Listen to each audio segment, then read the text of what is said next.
आज university amendment जो bill आनी भारतीय जनता पार्टी सरकार चंचकतापूर्ण ये बिल आनी जितेबले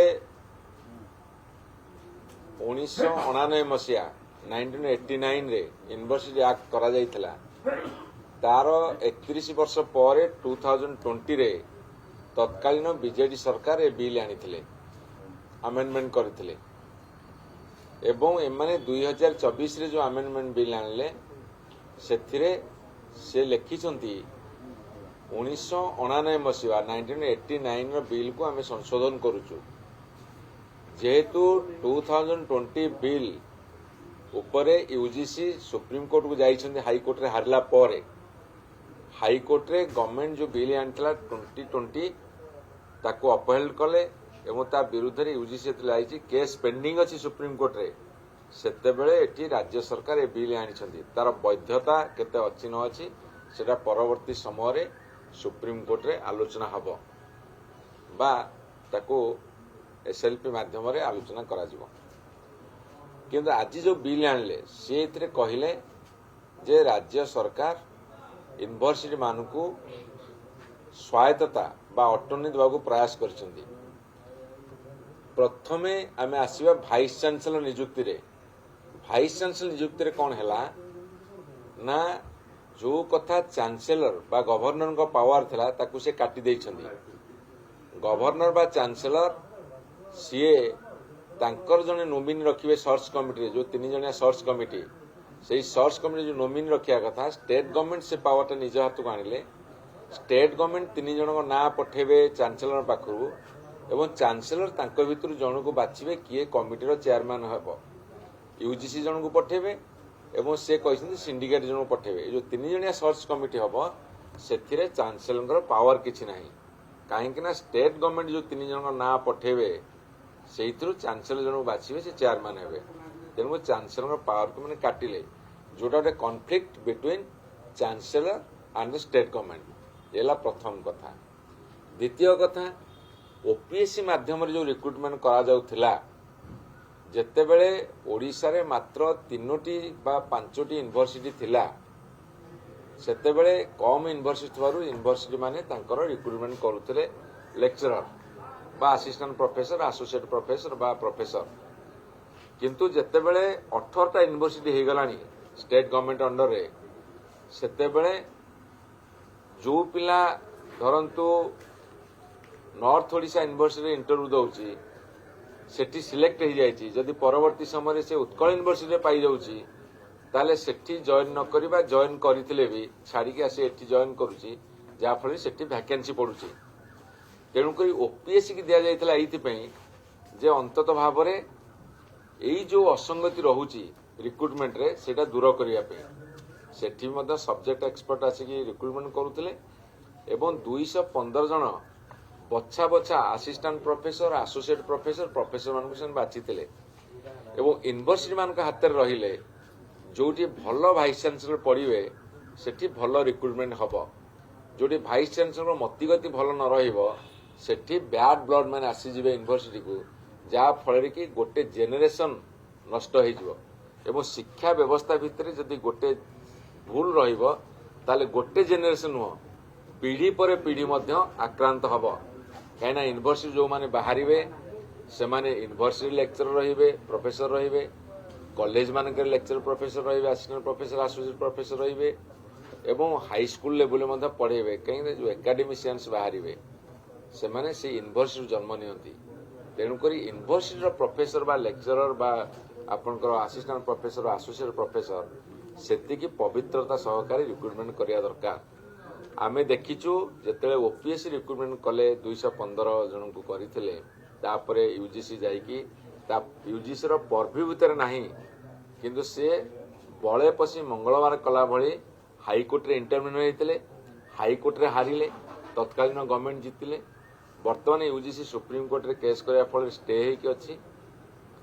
जहाँफल ओपीएससी 215 परवर्ती समय रिक्रुटमेंट कर किंतु जो 215 जन assistant professor associate professor professor appointment कर सबुठु बेस्ट रिक्रुटमेंट आज पर्यटन ओडिशा रे जते यूनिवर्सिटी रही सेटा बेटर रही आउ यूनिवर्सिटी छाड़ी पड़ेगा लियन नहीं जावा ये जो झमेला झाटी था से कथा हो नहीं एवं आउ गोटे कथा आपण मानू कही रखे जे जो सिंडिकेट को स्ट्रेंथेन करने कथा आसी यही भितरे नेशनल एजुकेशन पॉलिसी रो गाइडलाइन में आसीगला मैंने नेशनल एजुकेशन पॉलिसी मध्य लागू कले ता सहित यूजीसी रो गोटे ड्राफ्ट गाइडलाइन आसी ए सबू कथा देखला बेले यूजीसी रो ड्राफ्ट गाइडलाइन एवं नेशनल एजुकेशन पॉलिसी रो जो लागू करसन ड्राफ्ट आउ वर्तमान जो बिल आनले ये सबू गुड़ाक डिफरेंट ये क्लास करुची तेणुकरी मुझे पचारि आज आपण माने जो बिल आणुछंती सिनेट रो पुणी रखुछंती किंतु नेशनल एजुकेशन पॉलिसी रे सिनेट रो व्यवस्था नाही गुजरात कर्नाटक एवं पंजाब रे सिनेट नाही वर्तमान गुजरात रे कौन कले सेटा बोर्ड ऑफ मैनेजमेंट कर देछंती सेठी सिनेट नाही कि सिंडिकेट नाही कहीं से नेशनल एजुकेशन पॉलिसी लगे 2023 रे ए 2 वर्ष तले तेणुक सेतेबेले माने कौन करिवे सेमाने सेतेबेले कौन करिवे नेशनल एजुकेशन पॉलिसी लगेला बेलू आज जो अमेंडमेंट बिल आनिछंती सेटा सेतेबेले काट खाइबो तेणु तरबरिया भाव से बिल आनिबार कारण कौन ना जेहेतु सेमाने 2020 मसीह रे बा 4 वर्ष तले जेहेतु विरोधी दल थिले एवं सेमाने यूजीसी की लगेई करी केस करथिले एवं सेमाने जेहेतु बिल को विरोध करथिले तेणु तांकर जिद्दी रखिबा पई तांकर लड़ाई करथिबा कथा को कायम रखिबा पई ए बिल को तरबरिया भाव में आनिछंती एवं ए बिल को जेहेतु तांको पाखे मेजोरिटी अच्छी आमे 12 घंटा 30 मिनिट लड़िला परे ते मेजोरिटी रे पास कले किंतु आज से अनुभव करिसंती से जो त्रुटि करने को जाउछंती मु तांको कहली मिस्टेक कले सुधारी परिबो किंतु ब्लंडर जदि करिवो ताले इतिहास तुमको क्षमा दबनी आज से जो गहित अपराध करिसंती ए अमेंडमेंट बिल को पास करिकी तांकर बहुमत थिबारो संख्या बल रे से दिने ना दिने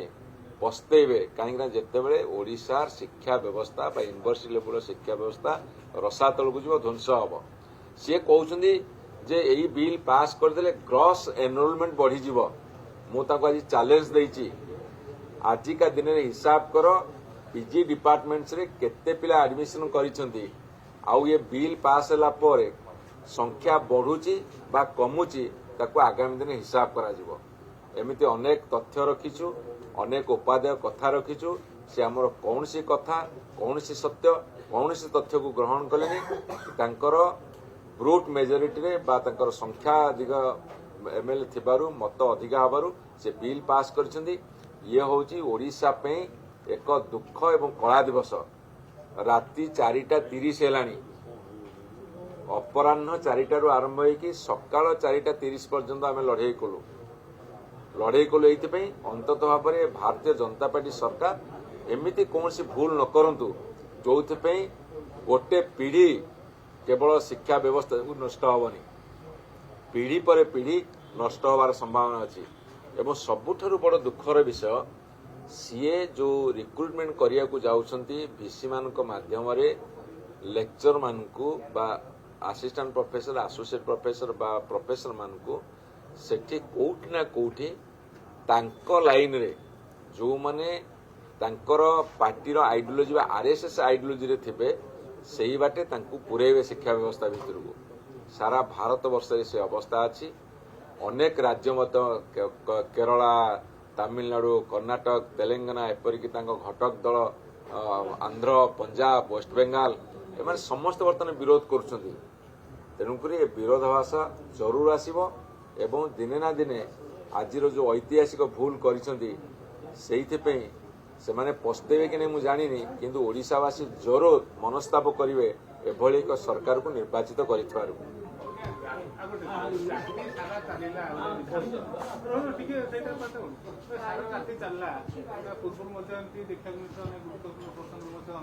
अनेक समय आलोचना होता है प्रसंग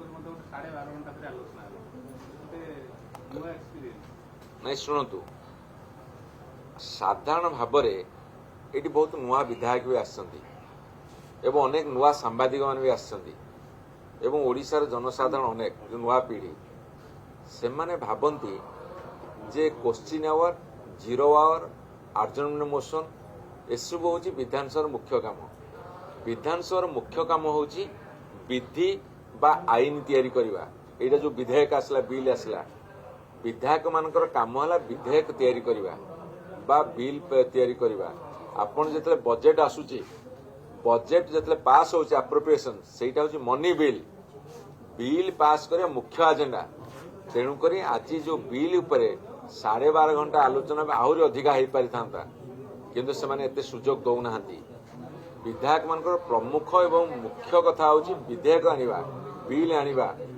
ଆଇନ ତିଆରି କରିବା, ଆଇନରେ ତ୍ରୁଟି ଥିବ ସଂଶୋଧନ କରିବା, ଏଇଟା ମୁଖ୍ୟ। ଏଇ କୋଶ୍ଚିନ୍ ଆୱାର, ଜିରୋ ଆୱାର, ଆର୍ଜନମେଣ୍ଟ ହେଲା ହେଉଛି ତା ପରବର୍ତ୍ତୀ କଥା। କିନ୍ତୁ ଆମ ଭିତରେ ଗୋଟେ ଭାବନା ଅଛି ଯେ ସେଇଟା ମୁଖ୍ୟ, ଏଇଟା କିଛି ନୁହଁ। ଆପଣ ଦେଖିବେ ସେଇ ଯୋଗୁରୁ ଅନେକ ସମୟରେ ବିଲ୍ ଆସିଲା ବେଳେ ବହୁତ କମ୍ ଉପସ୍ଥାନ ରହେ। କିନ୍ତୁ ଆଜି ସରକାରୀ ଦଳ ଏବଂ ଆମ ବିରୋଧୀ ଦଳର ବହୁ ସଂଖ୍ୟାରେ ସଦସ୍ୟ ଉପସ୍ଥିତ ଥିଲେ ଏବଂ ଯାହା ହେଉ ବିଲ୍ ଉପରେ ଦୀର୍ଘ ସମୟ ଆଲୋଚନା କରିବା ଗୋଟେ ଭଲ ଲକ୍ଷଣ। ଆଜି ଆପଣ ବିଶ୍ୱାସ କରିବେନି, ଯେଉଁ 12.5 ଘଣ୍ଟା ଆଲୋଚନାରୁ ମୋର ଆଲୋଚନାର ଅବଧି ଥିଲା 3 ଘଣ୍ଟା 10 ମିନିଟ୍। ସମୁଦାୟ ଆଲୋଚନା ମୁଁ 3 ଘଣ୍ଟା 10 ମିନିଟ୍, ପ୍ରାୟ 25% ଆଲୋଚନା ମୁଁ ଆଜି ରଖିଛି। ଏବଂ ଆମେ ରଖିବାର କାରଣ ହେଉଛି ଶିକ୍ଷା ବ୍ୟବସ୍ଥା ପ୍ରତି ଆମର ଯେଉଁ ଆନ୍ତରିକତା ଏବଂ ଯେଉଁ ମନୋଭାବ, ଯେଉଁ ପ୍ରତିବଦ୍ଧତା, ତାକୁ ଆମେ ପ୍ରତିଫଳିତ କରୁଛୁ। ହୁଏତ ସଂଖ୍ୟା ନଥିବାରୁ ଆମେ ହାରି ଯାଇଥାଇପାରୁ, ସେମାନେ ଆଜି ସଂଖ୍ୟା ବଳରେ ବିଲ୍ ପାସ୍ କରିଥାଇପାରନ୍ତି, କିନ୍ତୁ ଯେଉଁ ଲିପିବଦ୍ଧ ହେଇକି ରହିଗଲା, ଯେତେବେଳେ ଆସନ୍ତାକାଲି ଏହି ବ୍ୟବସ୍ଥାରେ ଯେତେବେଳେ ତ୍ରୁଟି ଦେଖାଯିବ ବା ଏ ବ୍ୟବସ୍ଥା ଯେତେବେଳେ ବିଫଳ ବୋଲି ପ୍ରମାଣିତ ହେବ, ସେତେବେଳେ ଯେଉଁମାନେ ରିସର୍ଚ୍ଚ କଲା ବା ଆଗାମୀ ପିଢ଼ିରେ ଯେଉଁମାନେ ବିଧାୟକ ହେବେ କି ସାମ୍ବାଦିକ ବନ୍ଧୁମାନେ ଦେଖିବେ ଆମେ କେତେ ସତ କହିଥିଲୁ ଏବଂ ସେମାନେ କେତେ ମିଛ କହିଥିଲେ।